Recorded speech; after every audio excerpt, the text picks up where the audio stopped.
Hello বন্ধুরা, চলে এসেছি একটা নতুন পার্সেল নিয়ে। জানো এটা কি? এটা হচ্ছে ম্যাজিক নেট।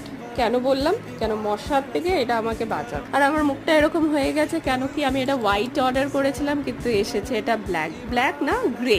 কিন্তু একটা জিনিস ভালো, লাগানোর পর আর বোঝা যাচ্ছিল না। তো এইটা হচ্ছে মাদের ঘর, যেটাতে এই জানলায় আর কি লাগানো হবে নেটটা। ভীষণ মশা ঢোকে আর মশায় মানে থাকাই যায় না এই ঘরটায়। তো সেই কারণে এই নেটটা অর্ডার করলাম ফ্লিপকার্ট থেকে। আর দেখো আমার ছেলে এখানে আগেও নেট লাগানো ছিল, সেইগুলোকে কেটে বার করছে। আর এটা এরকম একটা এডিসিভ আসে, সেটাকে এরকম দেওয়ালে আর কি স্টিক করে দিতে হয়। তারপর তুমি এই নেটটা ওর ওপর আটকে দিতে পারো। খুবই সহজ একটা উপায় মশার থেকে বাঁচার জন্য। আর দেখো লাগানোর পর কিরকম বোঝাই যাচ্ছে না। আমি তো ভয় পাচ্ছিলাম যে ব্ল্যাক হচ্ছে, হয়তো অন্ধকার হয়ে যাবে, কিন্তু খুবই ভালো লাগছে। কেমন হয়েছে অবশ্যই জানিও, তোমাদের লাগলে লিঙ্কটা অবশ্যই আমি দিয়ে দেবো।